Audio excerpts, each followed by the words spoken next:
Kita ulang kembali sejumlah berita pilihan dari Bali.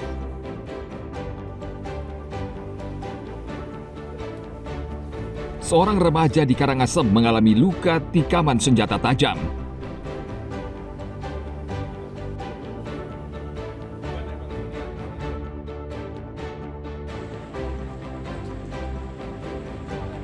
Penyidik Polres Badung menggelar rekonstruksi penembakan yang mengakibatkan satu warga negara Australia tewas di Munggu, Badung.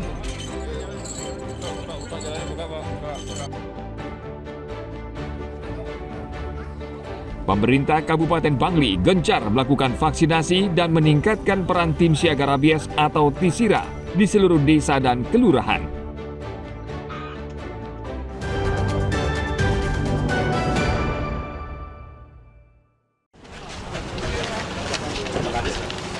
Hadirin dimohon berdiri.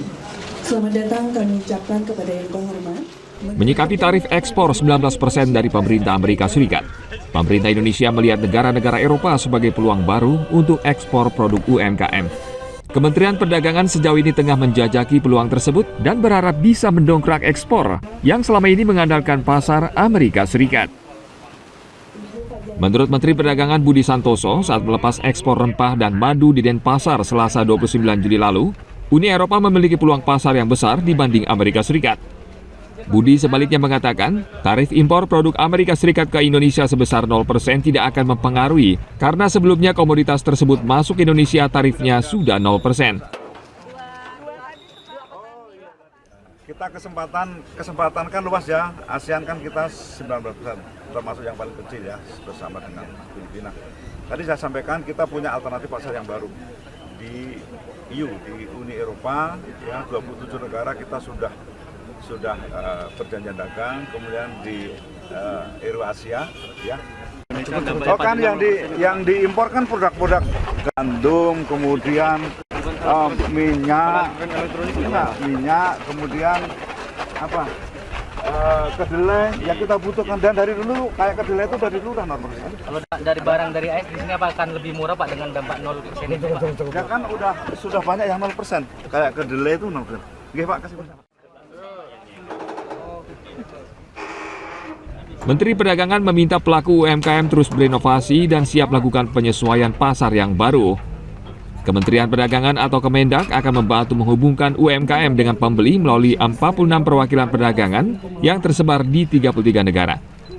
Selama semester pertama tahun ini, Kemendak telah memfasilitasi sekitar 600 UMKM yang bergerak di bidang furniture, perikanan, pertanian, produk kesehatan, makanan olahan, hingga produk kecantikan dan fashion muslim.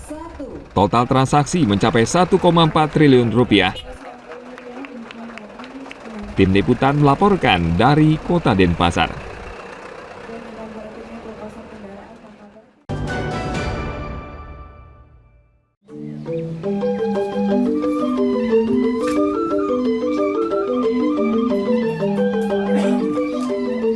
Masyarakat Bali memiliki satu kuliner khas yang disebut lawar kuir. Makanan ini dibuat dari daging kuir atau entok dan biasanya disantap bersama nasi pada saat makan siang. Tempat makan yang menyajikan olahan daging entok ini antara lain berlokasi di wilayah Dharmasaba, Badung. Lawar kuir disajikan dengan bumbu genap khas Bali, daun belimbing, sate, serapah kuir, tum, dan sayur ares. Berawal dari beternak gitu ya? Iya, berawal dari beternak. Dulunya kuirnya kan dijual. Terus akhirnya kita ada poli, terus di sini polinya disuruh bikin lawar. Akhirnya banyak orang yang ke sini dikira jual, akhirnya kita jual sampai perkembangannya itu udah waktu itu kan tiang aja jualan kuir, banyak ke sini sampai nampung ke sana. Terus di sini penuh, sering di sana lagi di rumah gitu. Banyak. Terus lama kelamaan ada lagi maju terus lama sampai 8 sampai corona ini baru gini jadinya omsetnya menurun gitu. Menurun omsetnya. Tapi tetap diminati pelanggannya. Ya, tetap pelanggannya tetap ke sini.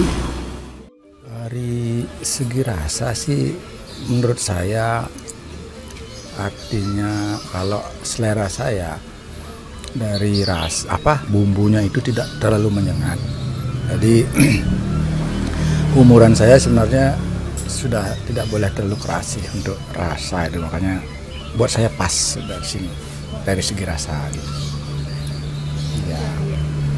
Ini kan beda ya Pak, kuir gitu. Iya. Dari pilihan daging lain, gimana tuh menurut Bapak rasa daging kuir ini? Kalau rasa dagingnya sih menurut saya memang agak keras dia ya. Ada bunyi totak-totak yang itu di sana memang nikmatnya. Dari bunyi ketika kita mengunyah itu terasa agak totak-totak itu kayak rasa Balinya. Saya kira itulah nikmatnya gitu loh.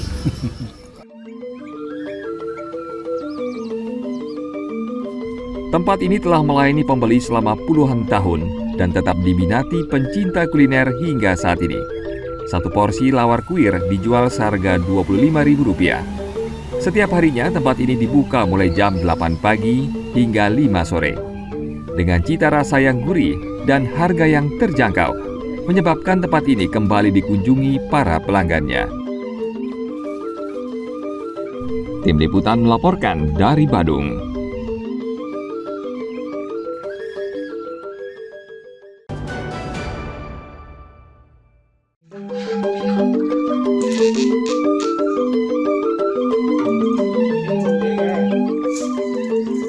Bali tidak hanya memiliki beragam objek wisata, namun masakan khas dan tradisional.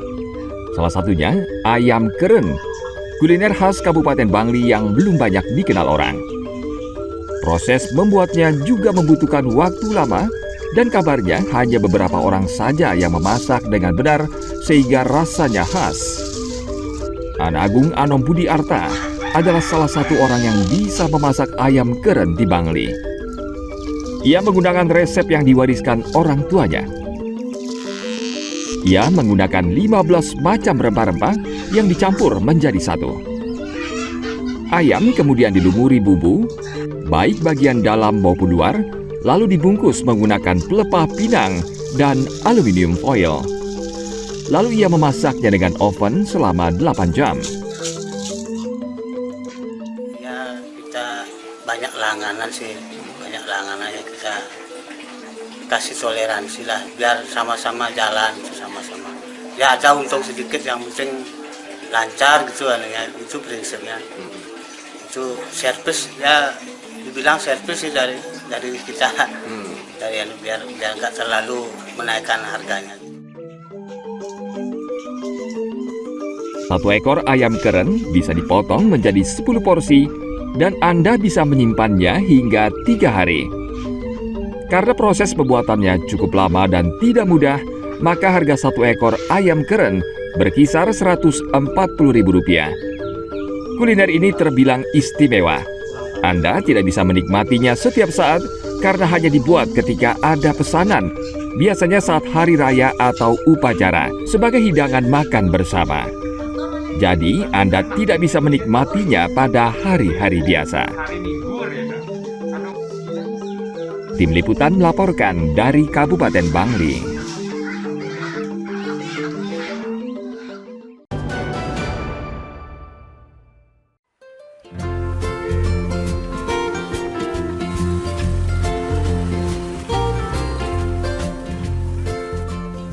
Sesuai dengan namanya, warung tepi sungai ini berlokasi di pinggir aliran Tukat atau Kali Mati, Denpasar Barat. Di warung sederhana ini, Anda dapat menikmati menu ayam guling dengan cita rasa khas Bali. Kuliner ini semakin nikmat karena disajikan dengan daun singkong bumbu sereh yang menggugah selera. Proses pembuatan ayam guling ini tergolong sederhana. Daging ayam diberi bumbu merah racikan khusus, kemudian di dalamnya diisi sayur singkong yang telah dibumbui. Ayam kemudian diguling dengan cara sederhana, yakni menggunakan serabut kelapa yang dibakar. Menikmati ayam guling di tepi sungai memberi sensasi berbeda, apalagi ditemani dengan sambal mata khas Bali. Ayam guling itu bumbunya meresap, guling tuh udah ada sayurnya. Rekomendasi deh buat dicoba. Saya menikmati ayam guling tuh seminggu bisa 3 kali. Itu bisa dipesan buat upacara juga untuk ayam gulingnya. Jadi memang enak dan itu ketahanan ayam gulingnya juga bisa sampai 1 hari. Ini identik dengan bumbu Bali. Jadi lebih meresap ke ayamnya dan di dalamnya itu juga ada sayur-sayuran yang meresap semuanya sampai ke daging dan sayurnya. Kalau satu porsi ini dengan harga 60.000 itu gimana? Worth it, menurut saya worth it banget. Dari awalnya saya chef di salah satu hotel dan villa. Setelah berhenti karena COVID Corona, jadi saya berinisiatif untuk jualan dan meningkatkan makanan khas Bali terutama sendiri. Peminatnya cukup banyak, Pak. Untuk makan juga dan juga untuk upacara juga bisa. Dari yang ukuran sekilo itu kurang lebih 60.000 sampai 80.000. Sehari bisa 2 ekor atau 3 ekoran. Satu porsi ayam guling dengan berat 1 kg dijual dengan harga Rp60.000. Selain dijadikan santapan, ayam guling juga kerap digunakan sebagai persembahan upacara agama oleh umat Hindu Bali. Tim Liputan melaporkan dari Denpasar.